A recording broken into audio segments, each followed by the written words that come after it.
A lot of panic in this one, but one team that doesn't have very much panic is Northwestern, who gets the win on the road in Sad Valley. Northwestern 22, Penn State 21. Preston Stone had a great pass to Griffin Wildey, I think is how you pronounce Wildy. it. Yeah. Yeah, Wildey. I called him Wildey earlier.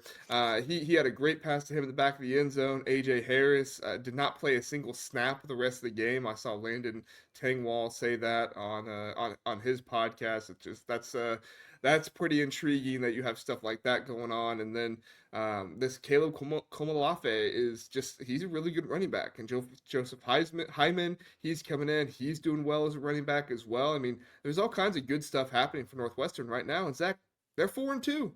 4-2. We were probably a little bit too low on them in our power rankings last week. What are your thoughts on the game?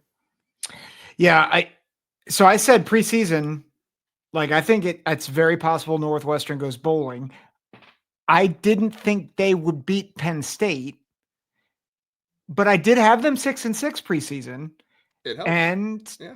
I mean, they have winnable games left on the schedule. So, I mean, I think for Northwestern, realistically, four wins was probably like the over under, right? Like I don't think people had. So I mean, it's not a one because you would like Northwestern to get to a bowl, and I still think they're very limited. But I have him. I think it's a two, right? Like Preston Stone is playing better than his start. Like his first start against Tulane, he threw 4 picks, completed less than 55% of his passes. But his last 3 games, UCLA, UL Monroe, and at Penn State, has completed at least 64.5% of his passes. He's thrown 5 touchdowns, 0 picks, only taken 4 sacks in 3 games. You know, granted, UL Monroe's not great, and they beat UCLA before they decided to become like a Super Saiyan, but he has played very well for them, which in a lot of ways, he was the one kind of holding them back offensively. And I think the defense continues to be impressive. So I can't go higher than a 2. Like, I think they have a good shot. They get Purdue this week. That's, I think, a pick 'em. I probably will pick Northwestern to win that one. They have tough games at Nebraska, at USC, home against Michigan, home against Minnesota, at Illinois. It'll be tough to get 6 wins. But I like their chances a lot more than I did a week ago.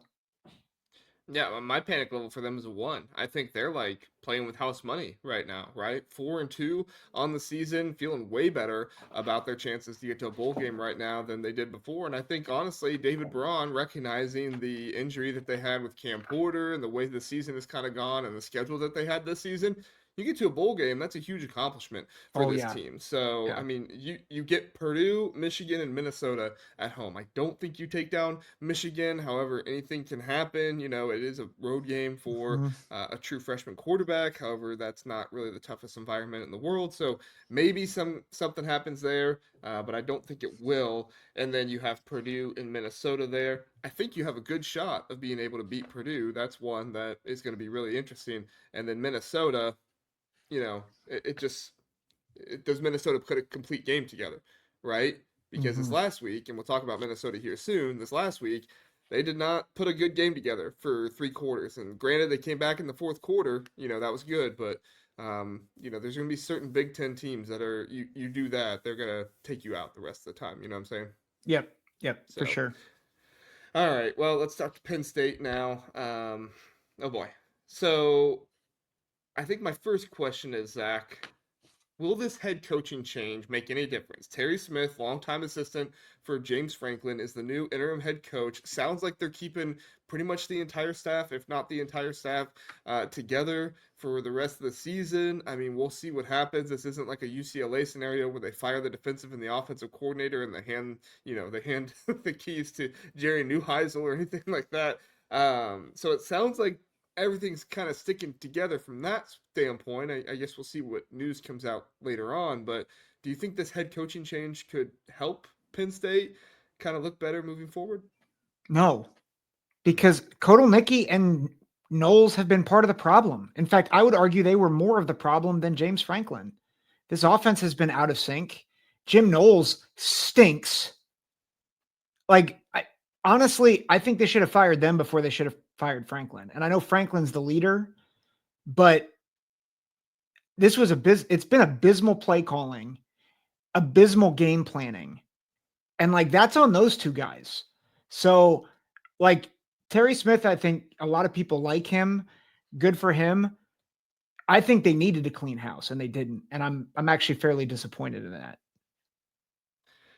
Yeah, I mean, if you clean house, then you're losing the buyout of like the coordinators and stuff like that too. I don't know. I mean, to me, I guess it's probably Terry Smith's decision, right? Whatever he wants to do with it. If he feels like he has somebody else on the staff, then you could maybe do that. But I mean, I'm with you. I don't think the coordinators have been very good this season. Jim Knowles called a pretty good game against Oregon. It was really good for 3 quarters. In the fourth quarter, it kind of started falling apart a little bit more. But overall, like that's a good Oregon offense. At least the one that was against Oklahoma State and Northwestern. But but he was able to hold them pretty well. So, but Andy Kotelnicki, I just neither of these guys are the guys we thought they were going into the season. Everybody, thought this was the best coaching staff Penn State has ever had. James Franklin said it was, and maybe there are aspects of these guys that are, but the truth is they have not coached like it this season. They have not got their players ready for it this season, and it's just been an utter disappointment for Penn State fans. Now, looking forward for Penn State, most likely coaches to be hired. So we've heard a lot about Matt Rule. He's somebody that's getting considered and talked about. Matt Campbell, his name comes up again. As always, happens every single time. Mike Elko, you mentioned him earlier, gets mentioned some. I heard somebody say Pat Fitzgerald. I don't think that's going to happen. Just the history of Penn State and kind of what happened. I know what happened with Fitzgerald after the fact, but I don't think that's going to go together very well. And then you have obviously the coordinators in the Big Ten that could possibly be good hires: Brian Hartline, Bryant Haynes there at Indiana, DeAnton Lynn at USC, and Will Stein from Oregon. Any of those names pique your interest, Zack? So, I mean, I don't know if it would be like the biggest hire, but I'll be honest, the one that actually would intrigue me the most is DeAnton Lynn. Like, DeAnton Lynn is a Penn State grad. Fun story. He was in a Bible study that I was a part of at Penn State when I was ministering there. So like, he played at Penn State. Like, he's risen up the coaching ranks. He's a hot commodity. So like, I think that would be the direction you have to go if you can't get like a Cignetti, which you're not going to get Cignetti. Like, everybody's throwing out. There's a reason why I did not mention his name there. Yeah. Todd McShay was like, fire Franklin and get Cignetti. No, Cignetti's not leaving Indiana. Don't even think about it. But I would go that route over Elko and all them. I think you just have to start over.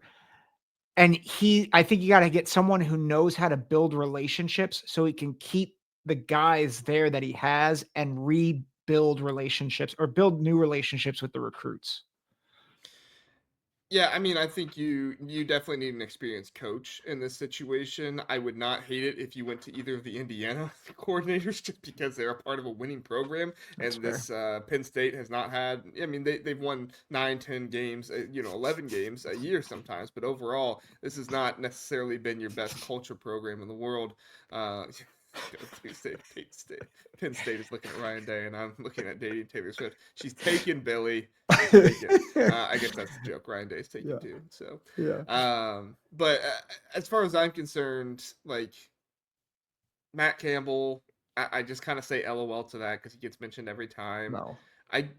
I do think Matt Rule is a possibility. I don't think it's likely, but I think it's a possibility. Yeah. It's a possibility. I just don't think it'd be a great. I think people would say it's a great hire because of all the connections, right? Pat Kraft, he's a Penn State linebacker, but they don't want to wait for another 3-year rebuild. I think they're going to have to. I was going to say, you're going to have to. Yeah. Someone was saying that on X that the Penn State rebuild could be a year or two, and I'm like, there's only one man who's done that with anybody, and Well, his name is Curt Cignetti.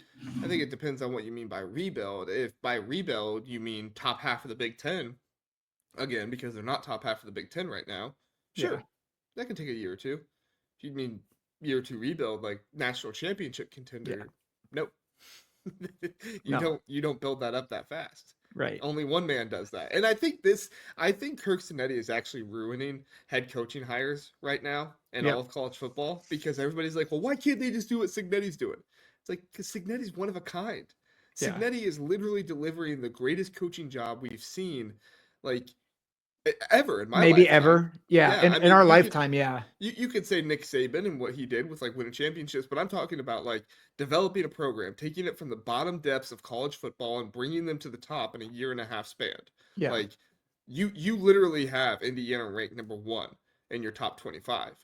This was the worst program in the country. This was the worst program in the country. They fired Tom Allen. He wasn't able to do anything. I mean, he had a good COVID year, but outside of that, this was not really. I think he had one other good year outside of that. Kevin Wilson did some good stuff, but it wasn't spectacular or anything. And we praised them when they got a bowl game. Yeah. I mean, that's what they were. Yep. Now they're out here beating Oregon and Eugene. Yep. Agreed. Sorry. So I will say, I don't think Mike Elko is as crazy as you might think it is. I don't think it's crazy. I just don't think you'd leave Texas A&M for Penn State. Well, here's my theory. Okay. If he truly does believe what the SEC honks believe out there, right? Which is that easier road to the playoffs, right? You have the New Jersey talent out there, which, by the way, he's from New Jersey. He would have connections, most likely. To be able to get some of that New Jersey talent, maybe even sneak into Maryland to get some of that talent as well. I mean, what has Penn State done such a good job of? They have done a great job of number one, getting recruits from that area. And number two, when they miss out on recruits from that area, they go over to Maryland's roster and grab a few and bring them over. I mean, sorry, Maryland fans. I know you're hurting right now, but if we're just being honest, that's what they've done. So I think if he really does have that mentality of like, well, it's really, really hard to win in the SEC and to be able to go to the playoffs. Like if this year they're going to be 4 or 5 in the AP poll. I think they are. Mm-hmm. He's 4 or 5 at this point. If he doesn't go to the playoffs, I could totally see him saying, yeah, it's too difficult in the SEC. I'm going to go where it's easier in the Big Ten. Well, I disagree with that. That's what the SEC honks believe. Yeah. I think Texas A&M is going to make the playoff, though. So, I mean, I think they will too. I'm just saying if they don't. Right? Yeah. But then if they don't, do you really want him to be your Penn State head coach? Right? Like, if he loses all the big games, But I mean, that's the hard part, right? Like, what elite coach is out there that wins the big games? Yep. That is looking to go to Penn State. Well, and I think that was the thing that kept Penn State from firing Franklin for so long, right? Because it's like, do we know if the grass is really greener beyond James Franklin? And I'll tell you,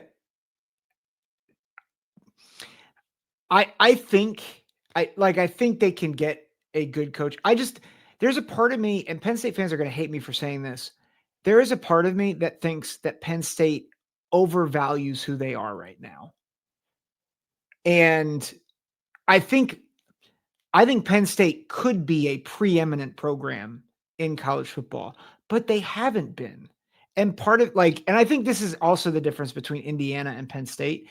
Indiana, it was in shambles, but also you didn't have as much resistance with when someone came along to change everything, because they're like, we've been terrible forever. Penn State, there's a lot of tradition. There's a lot of pageantry. There's a lot of, this is the way we do it. It's going to be harder to shift the tide. And it has been yes, they've gotten more in the NIL game and transfer portal recently, but they still aren't doing a great job of it. And that's the difference between a Cignetti and being able to just kind of do whatever you want at Indiana. I think that if the rumors out there that Penn State isn't getting full investment and stuff from some of their donors because the school won't. I mean, I don't want to get into this whole discussion, but because the school won't honor Paterno and stuff like that. Like, there's a lot of drama that goes on with that kind of stuff behind the Yep. scenes. Yep. If that drama is still going on and that is holding them back from getting proper, funds and endorsement from others, then this is not as good of a job as some people think it is. Yeah. If that's not going on, I think this is as good of a job as some people are saying. But when you have that kind of fighting in the background, it makes it really difficult. I can tell you right now, if that fighting is going on in the background, Nebraska is a better job than Penn State. Yep. Yeah, people don't understand, and this is why people would argue UCLA isn't a great job too, right? Like, because of the red tape, the administration. Right. That's not to say, like, there are distinct advantages of Penn State, but there's a reason why Ohio State is the preeminent job and Penn State is not. Well, and there's a reason why, yes, Curt Cignetti, but there's also a reason why Indiana, put the backing behind Cignetti that they did, and you just pointed out they had nothing. They said, just take the money, go be a great head coach. We're not going to tell you what to do. Yeah. Some schools want to tell their coach what to do and want to have drama that goes on behind the scenes that impacts their head coach. Yep. So if we're saying this right, the panic level is like 11 billion. Yeah, the panic level is a solid 5. Yeah. 5. I mean, if you're a Penn State fan right now, it's not good. Yeah. And I hate to say that for them because I do think Penn State has a lot of really good, dedicated, loyal fans who just want to see this team succeed. Yeah. I hate it. I live in PA. I hate this. Like, I hate it. I hate it because it hurts the Big Ten. When Penn State is not good, it hurts the Big Ten. Yeah. Indiana being great helps the Big Ten so much. Illinois being good helps the Big Ten so much. Washington, Nebraska, USC, Michigan, all those, Ohio State being top of the college football helps the Big Ten be good. Yep. In this situation, it's fun to laugh and, point and, ha ha ha, this sucks for you. But, it does hurt the Big Ten.